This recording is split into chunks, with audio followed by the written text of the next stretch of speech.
Good evening, everybody. Good evening. We will call the meeting to order at 7:01. Can we please stand for the pledge of allegiance?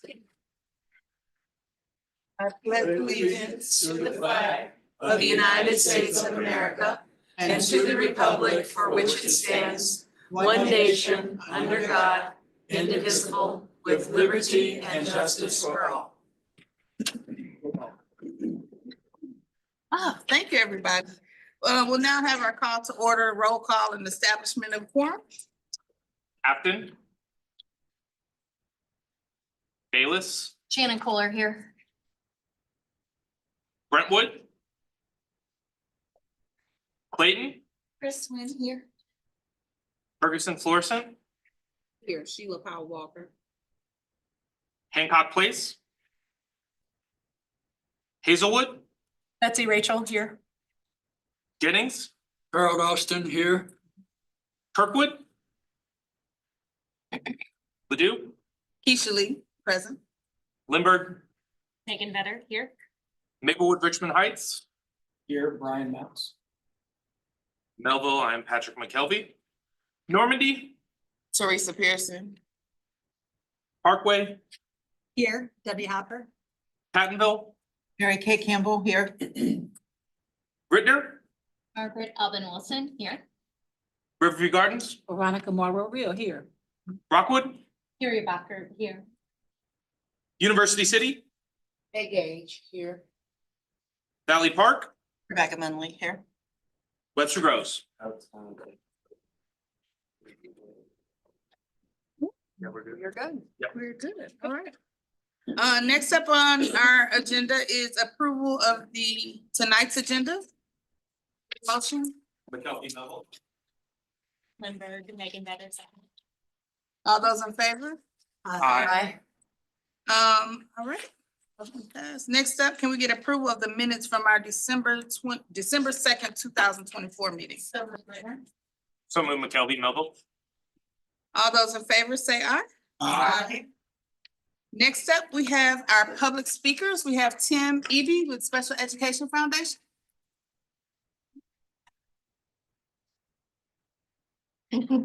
Hi, good evening, everyone. My name is Tim Eby. I'm the Executive Director of the Special Education Foundation. Our mission is to support the students, the families, and the educators within the SSD community in ways that tax dollars can't or are unable to pay for. And I just wanted to share with you a few things. I know you have your governing council calendar, and just wanted to share with you a few additional items that we would love for you to have on your calendar for the next few months. One is that something you will not be probably wanting to attend, but something that you should know about is that our Fred Sy Leadership Academy, our high school leadership program for students that receive SSD services, will make a bus trip to Jefferson City on Wednesday, bright and early, to visit with our state legislators. The students in the Fred Sy Leadership Academy are from all over St. Louis County at your partner district schools, and they have written to their legislators and lined up meetings to meet with them on Wednesday, and we're looking forward to a very successful visit, telling the story about SSD and all the good work and the education that those students receive, both from SSD and from their home schools. That's this Wednesday, and we'll share that with you.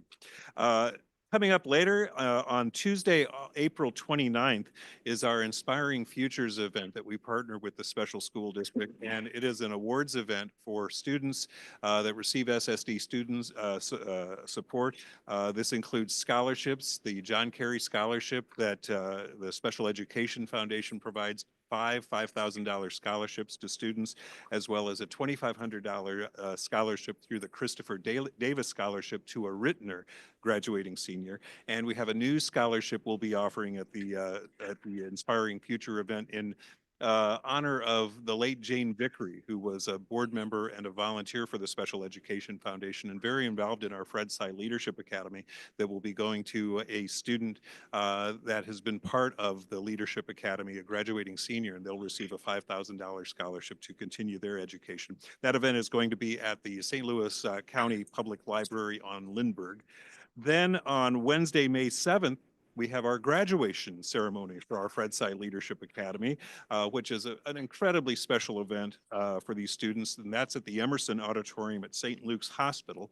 And finally, on Thursday, June 12th, our second annual Starfish Awards, which provides awards to 8 individuals, 7 from the partner district, sub-districts, and 1 from the special school district, that awards SSD staff or folks in the community that are making a huge difference in the lives of kids with disabilities in various ways. And that event will be at the Reverie out at the factory in Chesterfield on Thursday evening, June 12th. Thank you again for all that you do, and I think you have at each of your seats our annual report from 2024 that tells the story of what SEF did for kids and families and educators last year. So thank you for what you do. Thanks. Thank you.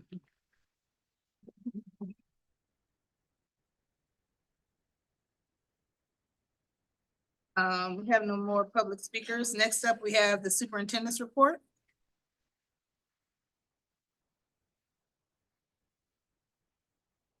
Great, thank you all for being here tonight.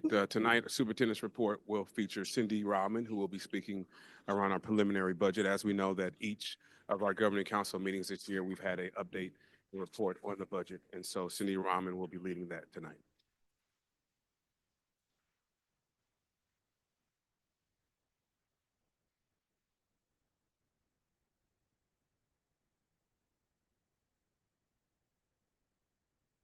Good evening, members of the Governing Council. My name is Cindy Ryland, Chief Financial Officer for Special School District. Just a little bit about me for you that don't know me. I'm a former Missouri State Auditor, as well as a former DESE, Department of Elementary and Secondary Education, School Finance Consultant, as well as Director of Finance for Vocational Education.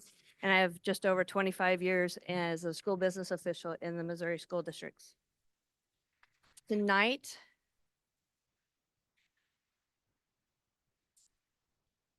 we're going to walk through the fiscal year 25, give the Governing Council an update on where we stand with the FY 25 budget, as well as introduce you to the FY 26 budget draft document so you can become familiar with what that is going to look like and how it is organized. So we'll start with the FY 25 budget.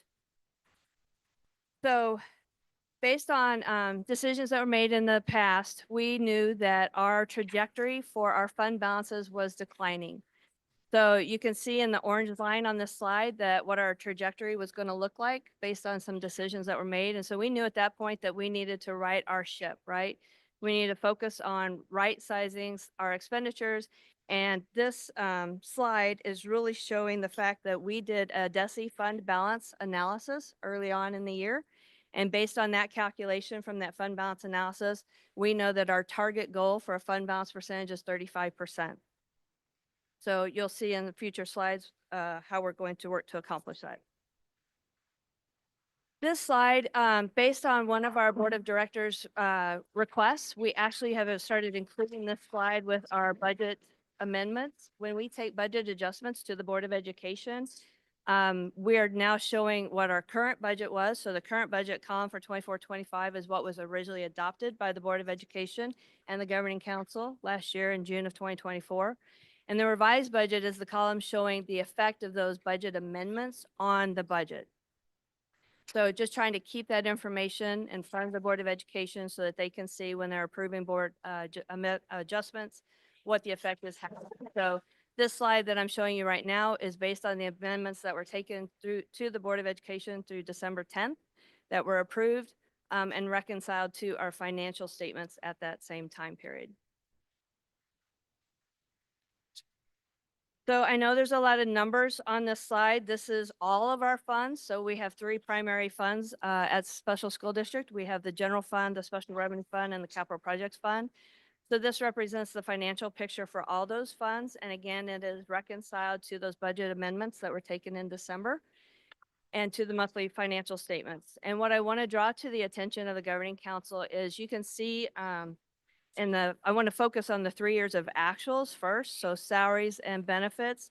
Salaries for fiscal year 22 were 308 million. They went up to 319 million for fiscal year 23 and then went on up to 375 million for fiscal year 24.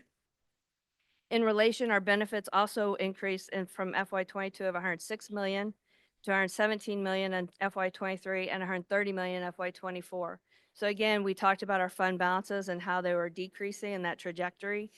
this is our actuals, and you can see how exponentially they're increasing over time.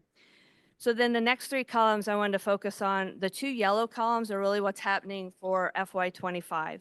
The first yellow column is what was adopted again by the Board of Education and the Governing Council back in June. And then the second yellow column is really what's happening to the budget again through that time period with the budget amendments and the budget adjustments. So again, just trying to be transparent, keeping all the information in front of the board and the Governing Council going forward.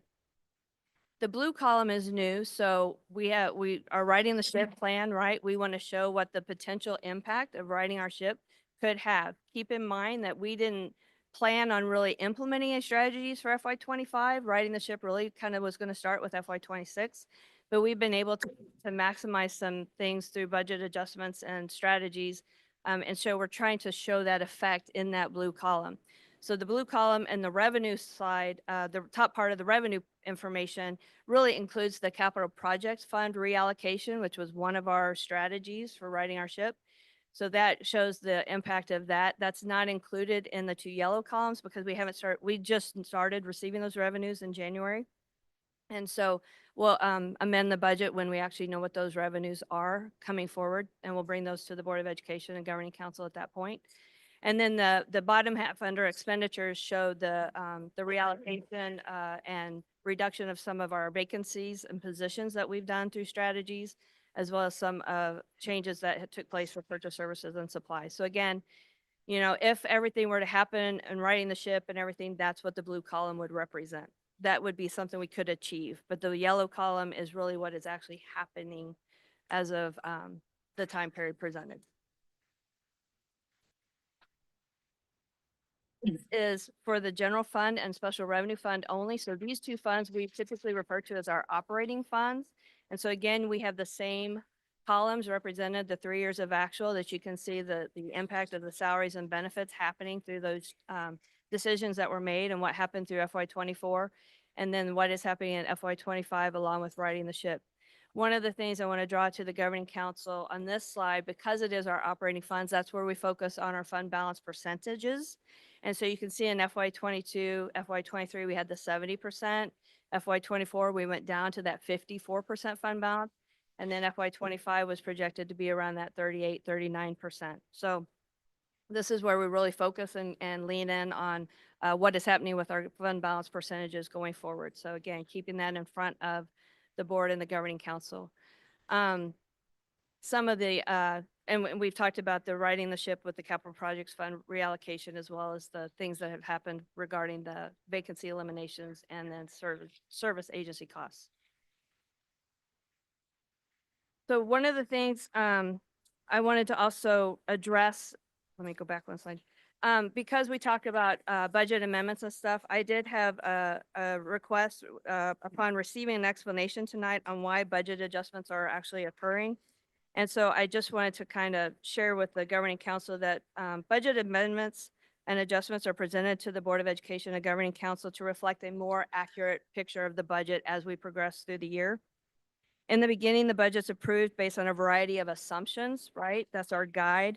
But during the year, various revenues actually become more accurate, right? We actually know what's going on. We actually know what's being funded, what's being reflected in the budget, such as our property taxes, such as what's going on with sales tax. Our state aid calculation is more definite. Our transportation aid calculation is more accurate. So we're able to update those revenues based on what is actually happening, based on those calculations and the data components from DESI. In addition, our expenses may see fluctuations due to things that are happening throughout, whether it be increased purchase services, whether it's legal fees, whether it's different things that are happening within the market that we might be paying for. So all these things are happening throughout the year. So we want to bring budget amendments and adjustments to the board and the Governing Council to reflect what is happening. In addition, the district adopted the federal guidance for capitalization threshold back early on in the year, which changed that threshold to $5,000 for reporting and recording our assets. So that's part of our budget adjustments, is some of the budget that was down in the capital is being moved up into supplies because of that threshold change. So just wanted to share, in December, we took some budget adjustments to the Board of Education, and those were necessary to reflect transfers based on the capitalization threshold, as well as primarily the budget amendments for revenues based, reflected the overall increase in our state aid, as well as an increase in transportation, which are reconciled to our DESI calculations, as well as an increase in our IDEA grants, as well as increases in supplies due to the capitalization threshold I just mentioned, and then an overall increase in our leasing expenditures for our computer leases. So I just wanted to at least address that question regarding budget amendments. One of the things I'm doing as we review our monthly financials each month is I'm looking at I'm looking at all areas, salaries, benefits, but I'm also focused on purchase services and supplies. So one of our strategies for righting our ship is looking at non-wage cost containment, right? So we've got salaries and benefits over here, but our non-wage cost containment measures. And also just a snippet of November 2024. And I'll just take the first bullet as an example. I won't read the whole slide to you, but general supplies, we spent 1.4 million last year through the time period of November. And this year we spent 937,000 through the time period of November. And so just kind of keeping an eye out, where are we underspending? Where are we making gains in our budget to our actual expenditures that are taking place? And the highlight I want to bring to your attention is the last paragraph. So overall, total supplies, we spent 8.9 million last year, which was about 56% of the budget. This year, we spent 8.9 million as well. So the same amount, however, it's 44% for FY25 because we actually increased the budget in a couple areas. And so that even though it's the same dollar amount, it's a few lesser percentage of the budget because the budget actually increased. So we're just keeping this in front. We're evaluating it each month to see where we stand and how we're doing as part of that non-wage cost containment measures and strategies of righting our ship. So one of the things I'm also keeping in front of the Board of Education, and I want to go over with the members of the Governing Council tonight, is an operating forecast, right? So looking at our general fund and our special revenue fund, our operational funds, and looking at a fund forecast going forward. So forecasting helps us in our decision-making as well as what strategies do we need to look at in righting our ship going forward. These forecasts primarily are driven by a fund balance percentage target goal of 35%. So one of the things I wanted to bring to your attention, the revenue assumptions, which are highlighted in green, are pretty conservative because local is staying pretty flat because we know that we've got a senior property tax freeze that we do not know the fiscal impact of right now. Applications won't be done until June 30th. We will already have an approved budget by June 30th. So we really won't know what that's going to look like. So being a little conservative on the local standpoint for revenues going forward. On the state, almost just as conservative because again, we don't know what the state's going to do with funding education going forward with Senate Bill 727, with funding the state adequacy target, you know, for the basic formula calculation. And so staying conservative with our revenues. On the expenditure side, again, those are the percentages in yellow, looking at what do we need to do, what areas do we need to look at upon righting our ship kind of thing, so that we can continue implementing strategies to obtain that 35% fund balance going forward.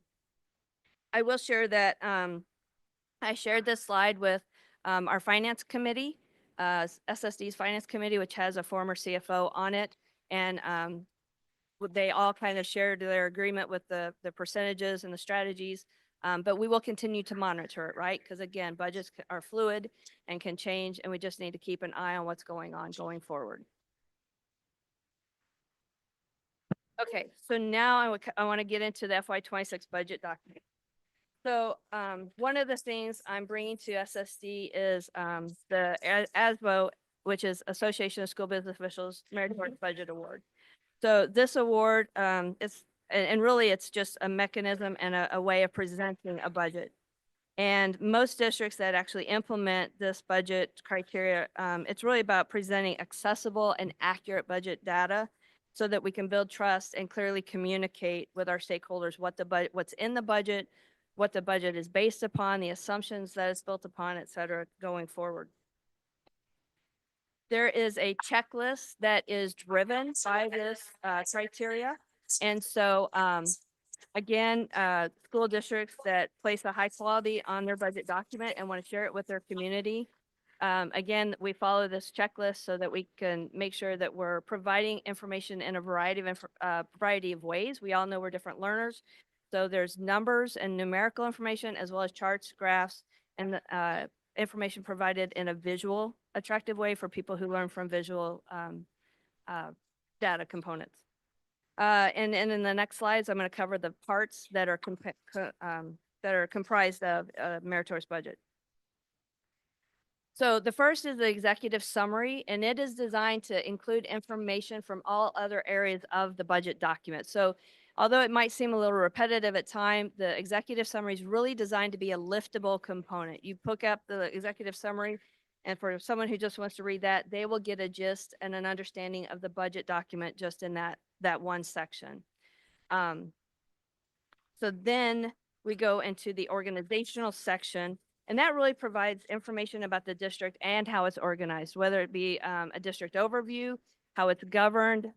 We can include maps of the district and the boundaries that it pertains to, school directory, personnel information, and then any reporting compliance issues that we have with policies, the budget process, and those kind of information. So again, it just informs the reader as to how the district's organized and what compliance and what issues it has. I include typically some internal control information. We definitely include budget policies, financial policies, just so the reader gets a sense of what's going on. I typically also include information from DESE and the financial accounting manual so that readers that don't know anything about school finance can at least have a basic understanding of what is included in the budget. The financial section is the major component of a budget, right? So in the meritorious budget, we typically start off with level 1, which is all funds. We kind of talked about that early on with the FY25. And then it digs deeper in a pyramid approach. And so it starts off with all funds, then it goes into operating funds, and then you can go into the individual funds. The optional opportunity is if you want to include building budgets, location, department budgets. If you want to get into more of a detail, that's an option that you can do. But one thing I wanted to make sure that you guys were aware of, and this is why I do the forecast the way I do, is this budget requirement also includes 8 years of data, right? So they want you to present 3 years of actual, the current budget, the proposed budget, and then 3 years of forecast at a minimum. Again, it's a comprehensive picture. Where have we come from? Where are we at? And where is the district going in the future? So keeping that information in front for all the readers to understand and be able to reference is important. The last section is the informational section. So this is where we just include extra information, assessed valuation, property tax rate information. I typically include revenue components, whether it's sales tax information, basic formula calculations. I'll include the basic formula calculation, the weighted average daily attendance calculation, so you can get a sense as to how the revenue numbers are determined and what factors go into that. Enrollment, various district information. Typically, district information I grab from DESE. They actually have a comprehensive data system that we can grab student ratios, staff ratios, average teacher salary information, that kind of thing. So, and then surveys. They would like to see surveys from parents, from staff, from students. Kind of get a sense of the climate and the culture. And then I always, as we all know, and I can be bad about the slides, but we all have our acronyms and glossary, right? So I always provide a glossary of terms for the reference for the reader to reference, as well as the acronyms included, because education, we are famous for them. And then you attached in the agenda online was a draft budget document. So I'm not going to go through this tonight. I've kind of gone over the parts with you, but I really want to just highlight the fact that this is a draft, right? And so there'll be information that'll be added that will be changed based on, we know the governor's recommendations, but we really don't know what the legislature is going to do with funding the formula and those kind of things. And so as we learn that information and stuff, I will include that in. But this is just a draft for you to get familiar with what the budget's going to look like, so that when we bring the budget to you finally with final numbers and expenses and revenues, you're not overwhelmed by, okay, this is a document, it's longer than I'm used to, and all the information in it. You can focus on the numbers and stuff. So this will just help you get familiar with the layout of the budget document itself. And then lastly, I didn't include this in the slide deck, but I did want to bring it to the governing council's attention. So our school district, our special school district budget timeline going forward, we are going to do a projections work study with our Board of Education on April 8th. We anticipate a full draft being completed by April 30th. We're going to reconvene our finance committee to review the draft on May 9th. We're going to present a draft to the Board of Education on May 13th at a work study. We'll do the budget presentation and final approval with the Board of Education on May 27th. And then we'll bring it to the governing council meeting on June 2nd for your approval as well. So what questions do you have for me?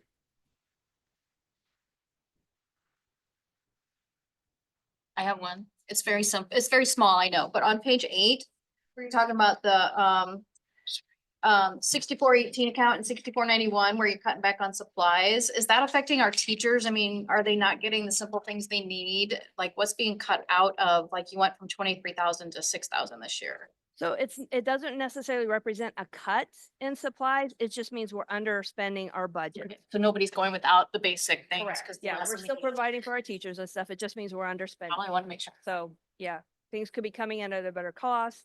We could just, yeah, be reducing in areas, but everybody's getting what they need. Yes, ma'am. Thanks for clarifying. Absolutely. Yes, sir. You mentioned the state and House Bill 727 and things. How about federally? I know that's like 12+% of the revenues. So given that there's talk about Title I and I think what IDEA funding is, are you counting on that? So, I kept federal flat, right? I didn't reduce it at all, but I did keep it flat. Yeah, there's, and, initially when they came out with the federal funding freeze, emails and communications, it really, they talked about for us, impact aid, USDA, federal, the foods, lunch and lunch and breakfast program. But then the judge halted it, right? So just really kind of keeping it on our radar, but just keeping that flat at this point, not expecting any growth per se in our revenue assumptions. Yep. Yes, sir. Yes, Harold Austin from Jennings. And looking at slide 6, where you highlighted in blue, the right to ship budget. I think there's a $55 million deficit. Okay. And on slide number 7, where you have the right budget, is 53 million. Do you have any idea when we will come out of the deficit where we don't have a deficit? When we don't have a deficit at all? Yes. There any plans? Do you have a plan of when? Because 55 million. Slide 9.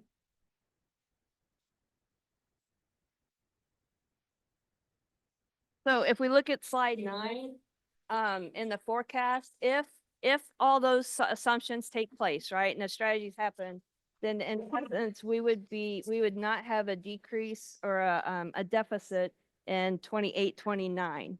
So you can see 53 million, then 33, then 12, then 2, and then there'd be positive. So if we can right our ship over the next 3 years, then the goal would hopefully be that maybe by 28, 29, we could be in a positive situation. But keep in mind, these are assumptions and anything can happen, right? So depending on, like the gentleman's just question on federal funding and stuff, anything can cause these assumptions to change and fluctuate. So, but that would be what we would strive for. I just want to chime in. I mean, if you look at slide 4, I mean, that kind of shows the projection. Unless there's tax levy, some other things that have to happen. Otherwise, slide 4 kind of paints the picture. But on slide 4, we want to be the blue line. Fair. Yes. Yes. I'm not saying you're gonna be the orange line, but blue line also might be. It might be a little optimistic. You are absolutely correct. That is very true.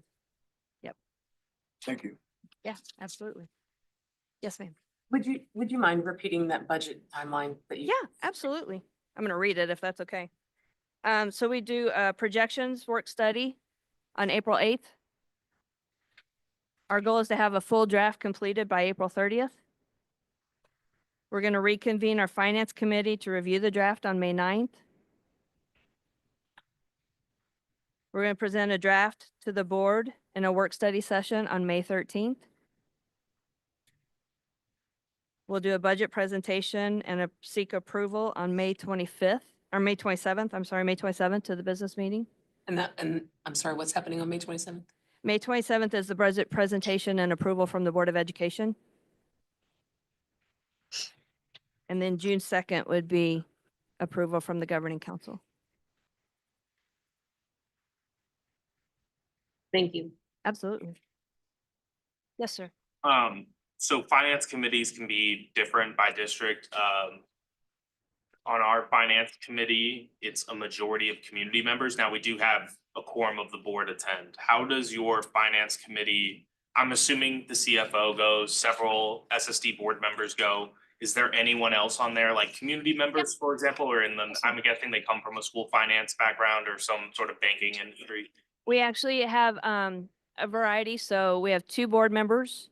We have a former CFO as one of the community members. We have a Stiefel individual as a community member. We have a banker as a community member, myself, and then some other additional staff from my department. Okay, thank you. Yes, sir. Debbie, did you have a question? Can you explain to us where do legal fees fall here in expenses? And do you have a sense of where, what those are looking like? Legal fees fall under purchase services. Right. So there's a lot of purchase services between audit, legal, professional technical services, rental, information,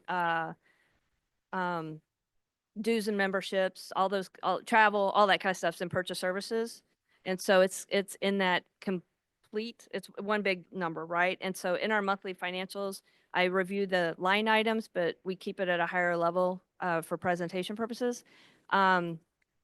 I could not tell you right now where we are with legal. I know we took a budget adjustment for legal services, but I don't have it memorized. I'm sorry. Okay, so but it's in purchase services. Yes, ma'am. Okay. Any other questions? Any other questions? All right, thank you.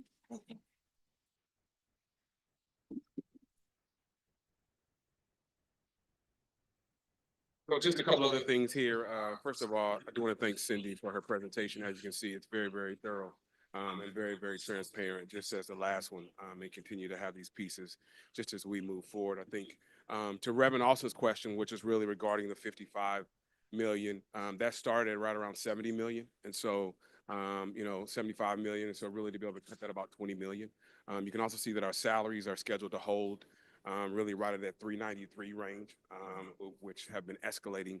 And Cindy mentioned it from 308 to 309 to 371. And so, we're thankful for those pieces to be able to hold some of those pieces. Yes, this is a long range plan, right? It is not a sprint, it's a marathon. If we could do it overnight, we would. But, we have a committed team of individuals who are in this room, who are watching tonight, who truly understand that this is a long range plan and being able to get there. And so we are committed to dedicated to ensuring that we're doing that while the quality of service delivery for students does not change. So we appreciate all of your support and really what those pieces mean. No other questions. Thank you. That ends the superintendent's report. Thank you, Dr. Macklin. Next up, we have our Parent Advisory Council. Good evening. I submitted a slide, but I see it's not part of this, so I don't know if it's part of that. Do you know if that's available? Yeah, it should. I think that preliminary slide was blank. Oh, there it is. Okay. One more, sorry. Great. Yeah, well, we've had a somewhat busy school year to date. This year we tried meeting on a different day to see if that made any difference in attendance. It hasn't really. So we looked at it, talking with our members to see what they want out of the coming school year. As we needed to set our meeting schedule for the following year, the 2025-2026 school year. What we found is that parents wanted more support, not necessarily from the SSD, but from the districts and each other. So what we've been finding out is that there's not a lot of communication at the district level around PAC to understand that there is a PAC.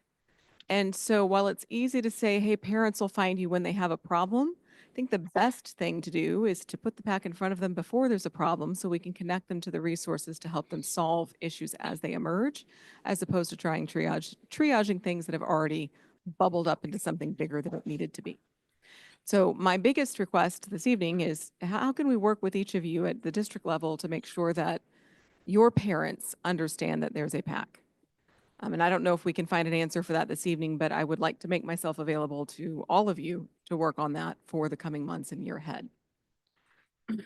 For this next year, what we will be doing is that the SSD will be meeting with parents once a quarter. And then in between those times, because the PAC does need to meet monthly as part of a legislative requirement, monthly parent meetings offering peer support and answering questions with each other is the plan. We'll do that via Zoom. But once a quarter, we'll meet in person at different locations throughout the district so that families in different areas are not, maybe once a quarter, we'll have the ability to be closer to where the meeting happens, as opposed to always coming here, which can be burdensome for some of the outlying districts. Beyond that, we have the general discussion topics that have been coming up over and over again. Oh, I think I accidentally hit something, sorry. I'll have to go back on this. I should stop touching it altogether, sorry. Next slide and I'll leave it alone. Okay, is largely the concern around service minute delivery. This is not new, this is every year. So I'm sure that's something that you're all used to hearing. Some of that is parents not really understanding when missed minutes are being made up. And I bring that up to you all because it's not just one district, it's many districts, right? Where well-meaning teachers and staff are making up service minutes in 5-minute increments, but that isn't necessarily translating back to parents. So one thing that would be helpful is in each of your districts and with the SSD to be able to summarize how minutes are being made up when they're missed, because they're going to be missed. But when they're not summarized, what the parents are taking away from that is it's as a result of staff changes and budget cuts. And that's not necessarily the case. Maybe it is in some cases, but it's not a universal thing. So I know everybody's busy and everyone's taxed with time, but that is one area where if we could improve upon that, I think a lot of the tension and concerns with parents would be alleviated. Because they really, at the end of the day, just want to make sure that their kids are getting the support that they need. There are questions around the staffing changes, right? Like, why are the changes happening? Where are they happening? And how is that going to impact service delivery, which I think is has been addressed in a couple of different meetings, but probably needs to be a continued drumbeat so parents understand that these changes don't mean less for their kids. It just means different. There is a lack of, like I said, of awareness that we've talked about. One of the big concerns coming out of the Kirkwood district is that the PAC representatives in the Kirkwood districts are aging out. Their children are seniors, and so next year there won't be PAC representatives for that district unless new parents stand up. That is not the only district where that's occurring. Most of your districts do not have consistent representation. And so I would say in order to make sure that we're caring for your parents, like, again, encouraging your parents to be part of the PAC is a really great idea. They don't necessarily have to have a PAC meeting at the district level. We can handle it through the larger group meetings. So if the concern is a lift, no, we're here to support. And there's a lot of different ways to represent your district that only take an hour or two.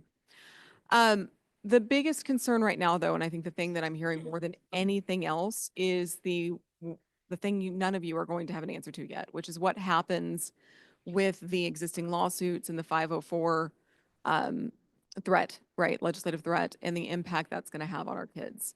What happens if the Department of Education is dissolved at the federal level and pushed back into the state level? How are you going to continue to make sure that the concepts of IDEA and IDEA and IEPs are still implemented with fidelity at the state level?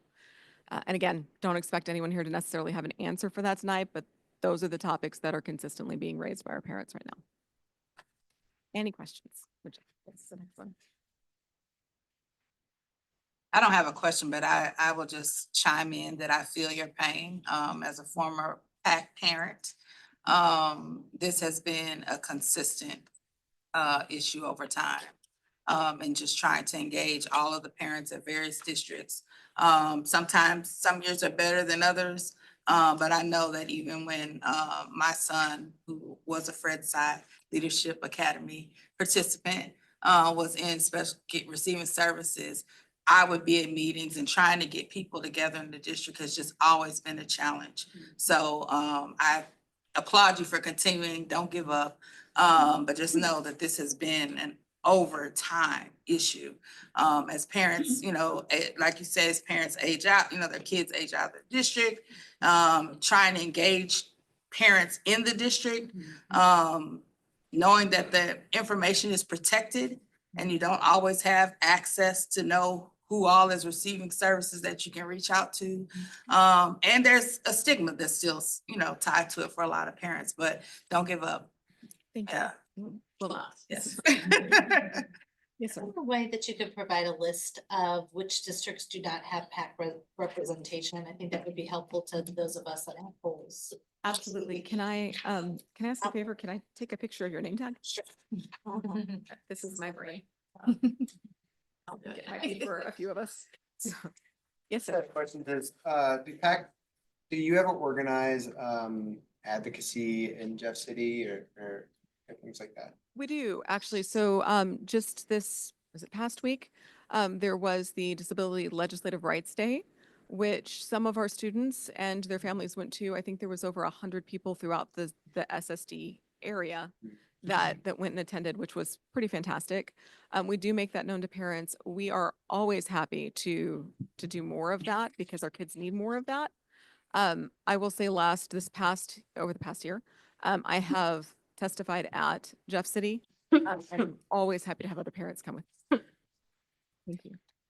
Any other questions or thoughts? Okay, I thank you for your time. Thank you.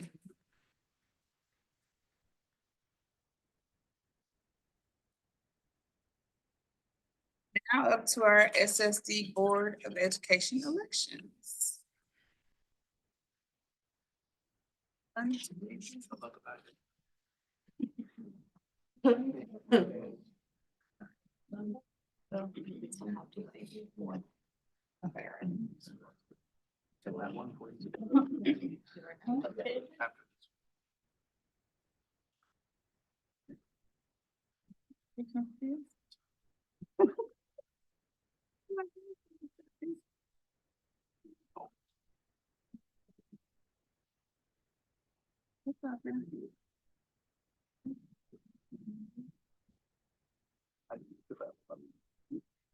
Okay, well, it looks, we only have one candidate for sub-district 3.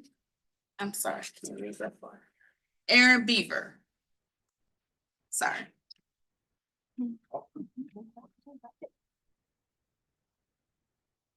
You can clap. I mean, there's one. No.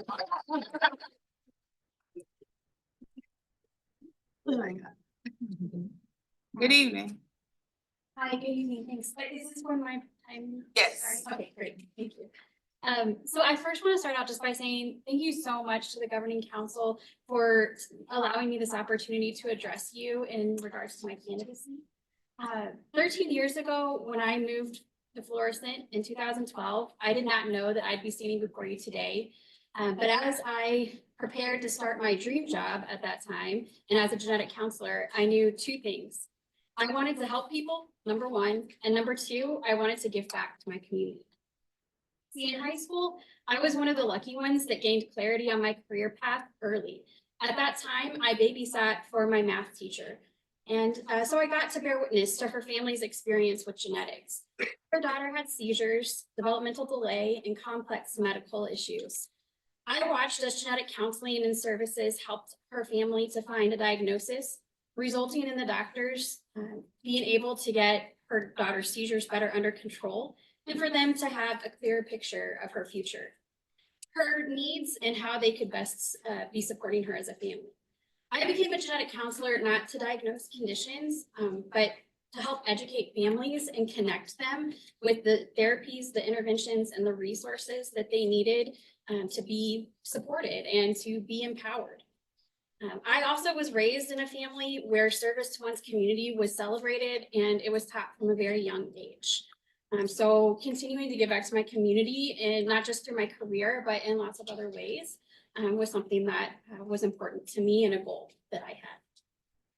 10 years ago, when me and my husband and daughter moved to Baldwin, I did not know that the Parkway District that we had moved into was housing at that time part of the deaf and hard of hearing hubs for SSD, nor did I know that it was going to eventually house the vast majority of that. I also didn't know that it was going to have any direct relevance to my family. What I did know at that time is that I was starting to volunteer my free time mentoring thesis students in their research, and that was through UAMS and Little Rock. And I also knew through my own research as part of a regional genetics collaborative that I was learning a lot about children and families with disabilities and genetic conditions. My research through the years focused mainly on disparities in care and health communications, especially as it relates to the needs and preferences of underserved communities. This work with my community has reinforced for me the importance of listening at least twice as much as I talk, the strength and power in diverse perspectives, and the profound unmet needs of children and families with disabilities, as well as the importance of centering human dignity in every step of what we do. And in 2022, I didn't know about the commitment that the St. Louis community had made in 1957 to families and children living with disability by establishing the tax levy that was the foundation for St. Louis Special School District. This, while many school districts around the country refused to even take students with disabilities, and they were not required by law to do so until 1973. But what I did discover in 2022 is that my daughter had developed hearing loss at the age of 7.5, and we became quickly aware of the SSD community. We were so blessed to be able to reap the benefits of this long established program, from the audiology services to access to devices, to a supportive network of teachers and an itinerant teacher of the deaf. SSD has been an invaluable resource and support to our family. Today, I am for you, not knowing exactly what challenges that the next 3 years will hold, but what I do know is that I'm committed to helping others, to giving back to this community, and to listening to the needs of all students and families within our district. And that's to support and empower students of all learning abilities to excel to their greatest potential. Thank you. Thank you.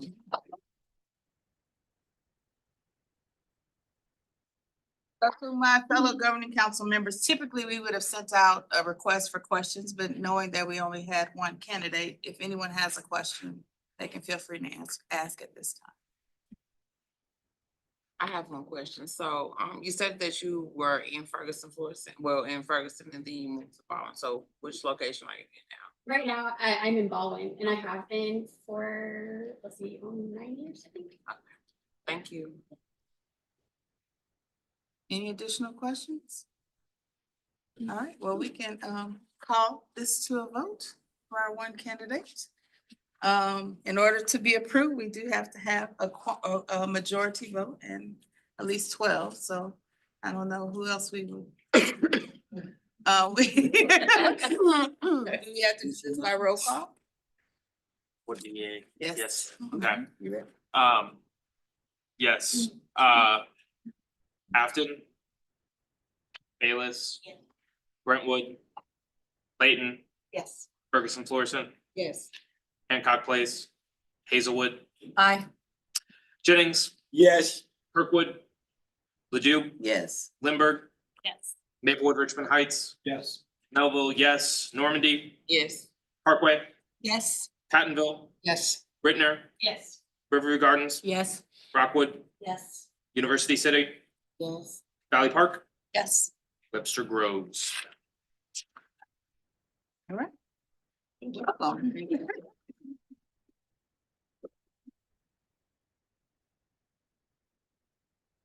Seeing as there were no applicants for the open position for sub-district 4, per Special School Districts Policy BBE and Regulation BBE-R, the Board of Education will conduct their own application process and appoint a candidate for a one-year term.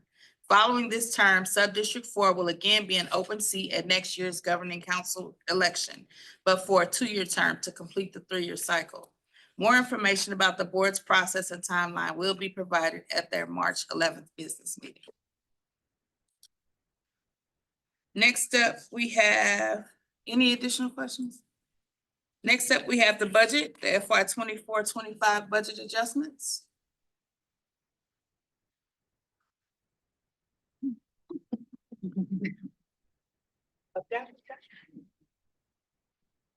I think you all were presented the budget adjustments that were approved by the Board of Education for November and December and February. I think February is provided as well. So, and I stated the reason for the budget adjustments during my presentation.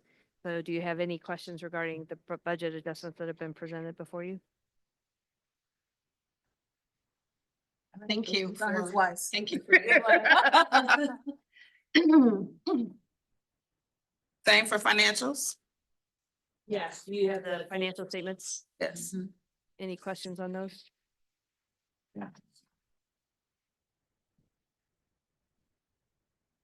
Can we, can we get a motion to approve both the FY 24-25 budget adjustments and the financials that were presented in our packets? Madam Chair. Rockwood. Second, Riverview Gardens. All those in favor? Aye. Anyone opposed? All right. Next up, we have our calendar of events. Sorry, should I open the computer? Sorry, it's been a manic Monday and long day. So next up, on June the 2nd, we have our next governing council meeting. At that meeting, we will approve the budget as well as the CSIP, and we will also have our reorganization of officers. Following that, on Monday, September 22nd, will be a Zoom meeting, December 1st, March 3rd, March 2nd, and then June 1st. So those are the upcoming dates for our governing council meetings. I'm sorry, September 22nd was Zoom. Yes, that's the only Zoom. And then what were the other 3 dates after that? I'm sorry. December 1st, March 2nd, June 1st. Thanks. Yeah, that's approval of budget. Right. Okay. Next up, we will be having the upcoming Public Review Committee planning meeting will be coming forward. The Public Review Committee, if you're not aware, is an opportunity for members of the Governing Council to join with members of the PAC as well as members of the community. Yes, community, to do a deep dive into everything that is special school district. I have been part of the last 2 public review committees, and it is a very eye-opening experience. I would suggest that if you're interested, that you volunteer. It is a lot of time. However, it does give you a full perspective, and at the end of the committee, we present a list of recommendations. So if you can see, the last 2 public review committee recommendations are listed on the website. And some of those things that we are experiencing now are a result of what came out of that public review committee. I will say, for instance, the equity piece, equity has been a through line for both public review committees that I've been a part of, and all of the members that have taken part of. And part of what that equity was to make sure that resources were distributed equitably across the county. And we're seeing some of that now. I know it may feel new as a knee-jerk reaction and people may not totally understand, but that is something that has been needed and requested for a long time. Sheila, you were part of that with me as well. So, I mean, it may look different, but it doesn't necessarily mean that it's bad. Because there are districts that have not been receiving what they've needed in terms of resources. And so as we equitably distribute the resources across the county, those are things that we have an opportunity to influence through that public review committee.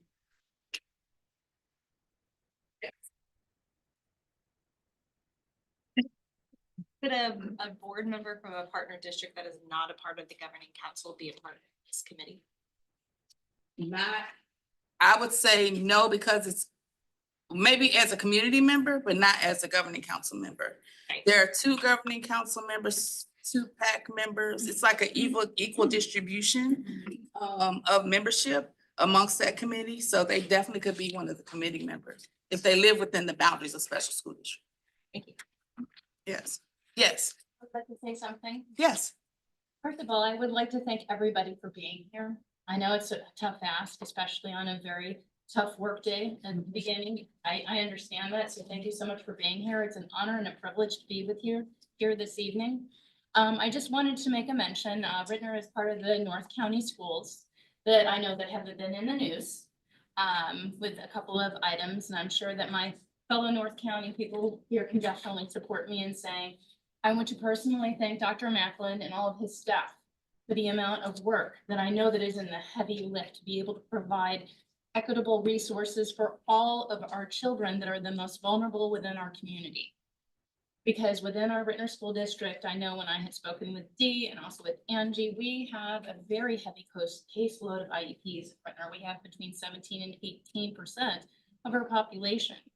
And so when you're missing one person, then you're asking a teacher or an existing SSD teacher to lift that load. And it's a lot. It's a big, heavy load. And so I'm just very thankful for the very thoughtful approach that Dr. Macklin and his staff have been working to make sure that every student every day within our districts are getting what they need in terms of their education through special. Absolutely.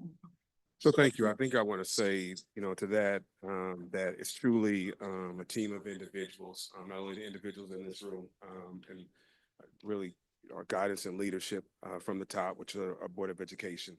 But going back to Keisha Lee's point, if I say the name Keisha Lee, Dr. Sheila Powell Walker, and Larry Felton, those were the three governing council members who were on the PRC who gave the recommendations in 2018.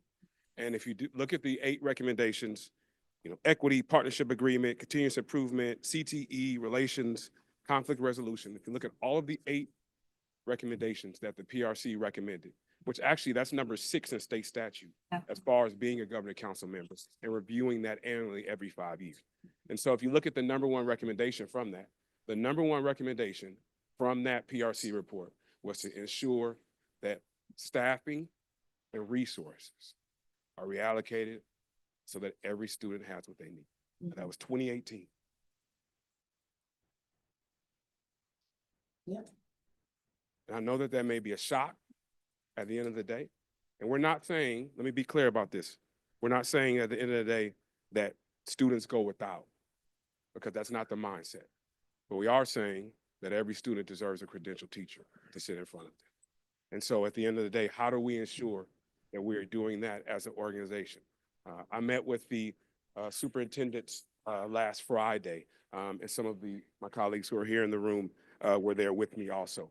And really what we're doing is no different than what your superintendent would do. If you have a shortage at a PE school and you have less teachers in a gym class, you're going to move a PE teacher to ensure that you're getting what they need. We're just doing it across 510 square miles. That's the challenge. But at the end of the day, that's our goal and that's our commitment. And that's what makes special school district so special, to have the power to be able to do that. So I thank you, Dr. Stacy, for your comment here. And again, our board who sits here tonight is 100% supportive of ensuring that students get what they need. And thank you for your support. Thank you, Dr. Macklin. Yes. Dr. Macklin, can I ask you a question regarding the partner, the district partnership agreement? I do have some concerns with the reallocation. Part of the partnership agreement is that the building administrators have say-so in who is being hired for their buildings. I'm not seeing transparency there. Can you speak to that? Sure. We developed a pretty strong process which started at the ground up and being able to have those conversations. We have FY 26 planning meetings with all of our directors there, all of our superintendents, CFOs, to be able to talk about what FY '26 will look like to ensure students are getting what they need. So I would say that if there's a specific space in place, and I can see where you represent, that we need to have conversations about that to ensure at the end of the day that, and again, that was my point about saying that we're not saying students are going without, because that's a common misconception that students have to go without. Special school district has more than enough resources. You may say, Dr. Macklin, how do you know that? Because we've added 414 staff to the tune of $26 million the last 4 years without one minute of IEPs increasing. As a matter of fact, they decreased by 26 minutes.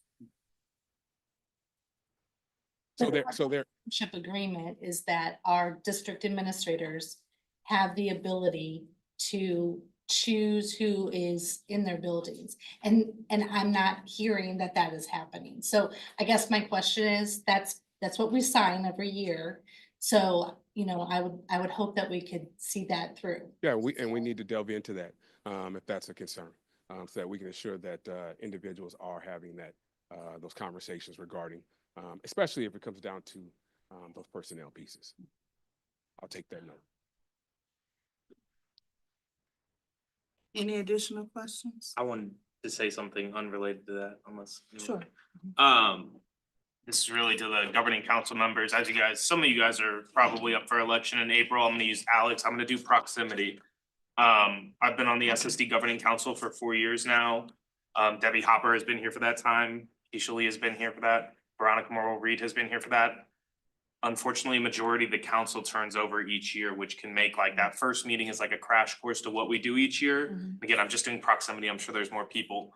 Like I look forward to seeing Alex from Webster Groves. He's leaving his board. Obviously, they're gonna have a new rep next year. But if you have the opportunity to stay on the governing council so we can get continuity, that's good, because it sucks, to be frank with you, each year, like we lose half the people. And that could be unfortunate. So if you have the opportunity between now and the next meeting, you're gonna have board reorgs. And if you can stay, having a majority of the governing council stay on multiple terms in a row is super helpful, especially when I'm sure I go back to my district and tell the other board members what SSD is doing and so on and so forth. But like, there are people who don't know what right the ship is and what that is about.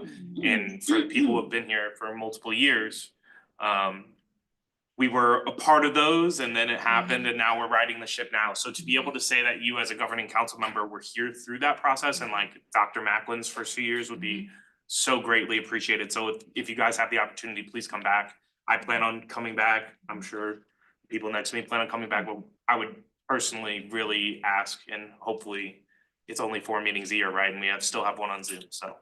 So thank you, Patrick. Please stay. I'll change my cologne if I need to. Okay. Congratulations on being named superintendent upcoming, upcoming emerging superintendent for this region. Yes. Thank you, Mary Kay. I appreciate that. I appreciate that. I often tell a story that Kelly Grigsby cringes at, but I learned a long time ago that a man or a woman with nobody following them is just a person on a long walk. And so I am 100% happy and dedicated and committed to, even though the award is going to myself, I would tell you there's a tireless team behind me who works every single day to ensure that students are getting what they need. And so.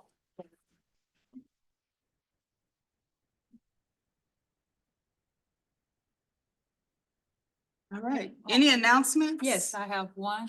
I'm going to take off my governing council hat for a minute. I'm going to put on my banker hat. My name is Veronica Morrow Real. I'm employed with CNB St. Louis Bank, but I'm also a part of an initiative that is called the St. Louis Regional Financial Empowerment Coalition.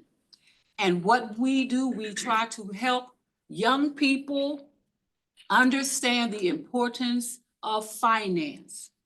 So I want to read this to you all, and please take this down because I have 58 school districts that I have to share this information with. So if I can knock out half of that, I'd appreciate it. So in the month of April, there is an event that we celebrate, and it's called Money Smart month. And so during the entire month of March, there'll be all types of things going on in the city and the county and different places. Bankers are going to be holding events and different organizations are going to be holding events as well. But one of the things that we've been doing, I guess, for maybe 3 years now, is for our middle schoolers, we have what's called the Money Smart Month Kids Essay Contest. It is open to 6th through 8th grade students. We ask that they have, your district have students who are 50%, your district, your schools that have 50% students on free and reduced lunch. If you think that you would like to have your middle schoolers participate in this event, you can reach out to me, or you can go to essay, ESSAY at Money Smart St. Louis, but don't put the period in, .org. Again, that's ESSAY at moneysmartstlouis.org. Or you can call the young lady that's in charge of this right now. Her name is Crystal Avery Morris. Her personal number is 901-570-0496, and she is the Community Development Officer at Commerce Bank. So thank you all, and if you want more information, you can see me while I'm here and I can break it down for you or whatever. But we are really trying to encourage young people to start back writing essays and to share with us what they know about finance. There are some questions that we're going to ask them, and one of the questions has to do with, when do you think borrowing money is a good idea and when is it not? How would you decide if borrowing money is the right choice for you? What advice would you give a friend who is thinking about borrowing money? So those are just some of the questions. We want to test their mind and see where their minds are. So if you want more information about it, you can reach out to me. Thank you. Thank you. Any additional announcements? If not, I will take privilege just to share.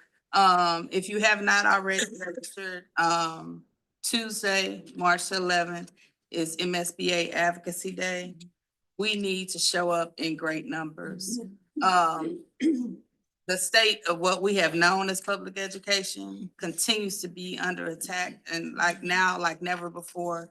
So I would encourage you, if you're not registered, to register. There's also been Friday lunch and learns once a month that MSBA has been offering. A lot of good information is being shared. If you're not part of the St. Louis School Board's Public Learning, PLC, mess up the acronym, join that. There's also a legislative arm to that, so we're continuing to get updates from the lobbyists. We have to stay informed, and we have to inform our public about some of these initiatives so that we can protect what we have come to know. And I will also say, use this platform to say, I know last year I threw my hat in the ring. I tried to throw my hat in the ring for president-elect of the Missouri School Board Association. This year I was successful. So I will, this summer as president-elect. And I ask for all of you all support so that we can continue to represent where the money resides and where the children reside in St. Louis and Kansas City. Some of us were at a meeting at Ed Plus last week, and they talked about how St. Louis and Kansas City hold the GDP of the state, yet our income tax go to fund rural Missouri, and rural Missouri is who's dictating a lot of the rules that are going to change how education looks in St. Louis and Kansas City. And so it's time that we band together. It's time that we stand up for our students and our communities. And so I hope to represent all students across the state if elected, but I'm from St. Louis. Thank you. One thing I'd like to add to that is, it's really easy to call up your representatives and meet with them when you're in Jeff City. There's a lot of folks on that education committee that would be very good to meet with. Yes, absolutely. And, so you can just, I mean, I'm telling you, I called them the day before and had a whole day of meetings set up. So they're not super busy if they're not in session. That's it. And we need to call both sides. You know, we need to be able to advocate for our position, regardless of what party they belong to. And regardless of what party you belong to, we're here to support kids. We're here to support public education, and we're here to support special education. And if these things were to go away, as we know them today, how we pick up the pieces and try and put it back together will not look the same. So we can critique what we have, but we don't know what, what we don't know. So, I just throw that out there. Any other announcements? Can we get a motion to adjourn? So move McKelvey Melville. Second Renner? All right, all those in favor? Aye. Thank you, everybody. Have a good night.